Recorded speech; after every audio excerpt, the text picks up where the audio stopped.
You might see pneumonic plague 0 times or at the most 1 time in your career, even if you work up in Coconino County. A once in a lifetime diagnosis for one Arizona resident. Health officials say this person died at the Flagstaff Medical Center Thursday on the same day they sought care. If I were to speculate that this individual had some sort of exposure to an infected animal that already had it in its lungs, and then it was transmitted from an infected animal. Dave Wagner studies these kinds of infections at Northern Arizona University. He says the plague is often linked to rodents like prairie dogs, whose colonies can have case after case of the plague.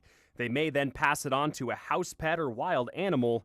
That animal is then usually the link to an infection in humans. You can see the train of transmission being from the prairie dog to the flea to the dog or cat into the house. The flea bites the human gets bubonic plague. That kind of plague, bubonic, is noticeable on the skin, causing significant swelling, often black in color. This hits the ground running, and it's really, really quick, really, really severe. It's extremely hard to diagnose. And though prairie dogs have been dying in recent months in the Flagstaff area, health officials do not believe this human case is related. Frank Lavecchio, medical director at Arizona State University, says pneumonic plague can often be harder to treat. It even may mask itself as a regular pneumonia case when someone enters a hospital seeking care. The unfortunate thing is, though, if it does make it to your lungs, it's pretty hard to treat. When you have pneumonic plague, the chances of you dying from it are relatively high, unfortunately. The plague death in Flagstaff is likely not a major cause for concern. That sentiment echoed